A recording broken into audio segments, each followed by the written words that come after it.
Horas, salam, saya Advokat Dr. Togas Tumorang.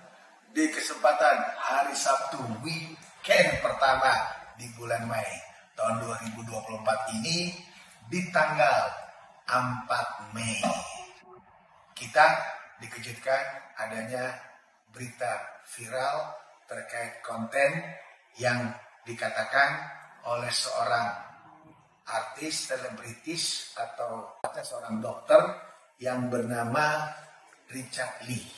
Nah, Richard Lee ini itu membuat satu konten di mana dikatakan bahwa klinik daripada Athena milik Richard Lee itu dimasukin atau kemasukan pencuri. Nah, sehingga tersebar konten tersebut, video tersebut, dan kebetulan juga ditangani oleh pihak kepolisian. Namun setelah diinterogasi sama pihak kepolisian, orang terduga yang melakukan pencurian itu ternyata itu karyawan Richard Lee, karyawan yang ada di klinik Athena. Kok zaman sekarang ini aneh-aneh, orang ingin membuat sesuatu, ternyata sesuatu konten itu berisi muatan hoak.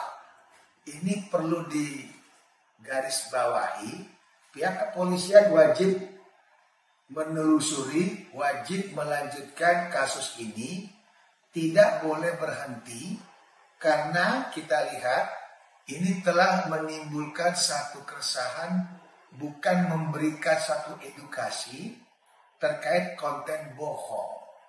Ya, kita bisa lihat itu di Undang-Undang Nomor 11 tahun 2008 tentang ITE, Informasi dan Transaksi Elektronik, ya, bahwa kewajiban pemerintah wajib, nah ini sekali lagi, kewajiban pemerintah wajib untuk menangkal segala berita-berita melalui elektronik yang diduga, sekali lagi, yang diduga mengandung konten negatif. Nah, di Undang-Undang Nomor 11 tahun 2008 ini, konten-konten yang diduga, ya, yang diduga konten negatif itu yang wajib dihindari adalah satu, informasi atau dokumen elektronik, ya, yang melanggar undangan. Satu, pornografi, pornografi terkait anak. Dua, perjudian. Ketiga, pemerasan. Keempat, penipuan. Lima, kekerasan atau kekerasan anak. Enam, fitnah atau pencemaran nama baik. Tujuh, pelanggaran kekayaan hak intelektual. 8, produk dengan aturan khusus. 9, provokasi sara. 10, berita bohong. 11, terorisme dan radikalisme. Itu semua adalah konten-konten yang memang dilarang untuk disebarkan melalui ITE.